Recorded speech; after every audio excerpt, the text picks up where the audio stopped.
Hello and welcome to week 4 of high school football Friday night. I guess it's technically Saturday afternoon as well. We have a full slate of 5 games this week, 4 on Friday evening.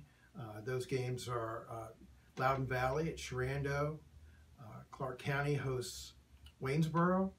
Our other 2 teams in action on Friday are on the road. James Wood is at Warren County and Millbrook is at Turner Ashby. And on Saturday afternoon, Hanley hosts Skyline. Talk about our first game this evening.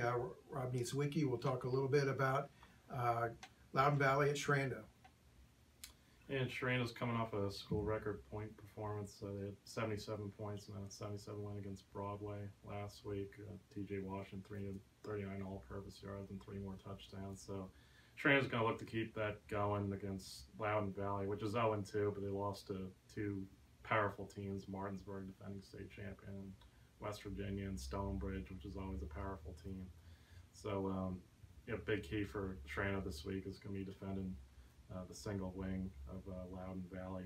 Sharando's been really disciplined on defense this year, giving up 116 yards a game. They've forced 8 turnovers. So, if Sharando continues to do what it's done, they have to like their chances. And that game is their homecoming game in Stephen City this week.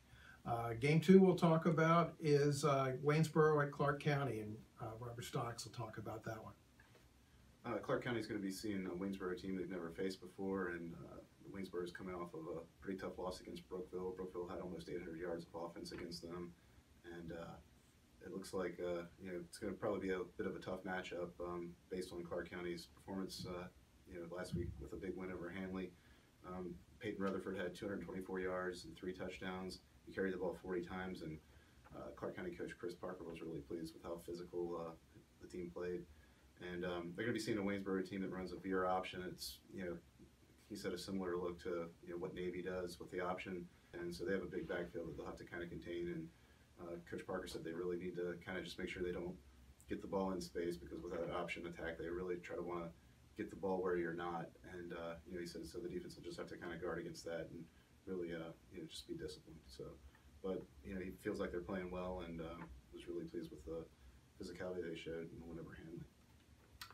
Next up, Rob is going to take a look at our 2 road games on Friday night. James Wood at Warren County and Millbrook at Turner Ashby. Starting with Millbrook, they're also coming off a school record point performance. They had 74 points in the victory last week.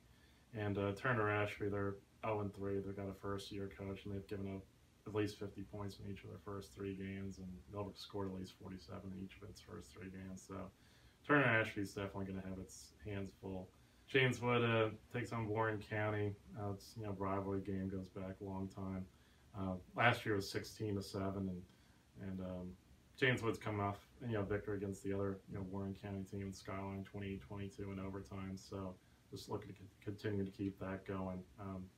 Warren County only had 123 yards against Hanley, so James Wood has to like its chances of putting up a strong defensive effort. They showed a balanced offensive effort last week with 4 guys getting between 40 and 54 yards rushing, 1 touchdown each, so 2 wins in a row.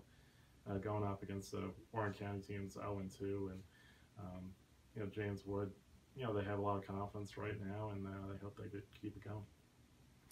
Our last game is on Saturday, Skyline at Hanley, the Judges' homecoming ball game. Hanley's coming off a 31-10 loss to Clark County, whereas Skyline lost 28-22 to overtime against James Wood. Both these teams are 1-2.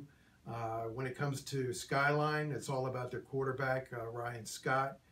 So far this year, he's thrown for 7 touchdowns and run for 2 touchdowns. That's out of their 10 touchdowns this year. Judges going to have to look to stop him. His favorite targets are Trenton King and Luis Garcia. They've caught a bunch of his touchdown passes so far. Last week, the Judges only had 70 yards on the ground against a really good defensive front from Clark County. Need to look to move the ball a little bit. We thank you for watching High School Football Friday. We ask you to follow us on Twitter. You can get live updates from all the games. We're at WinStar Sports 1. Thank you.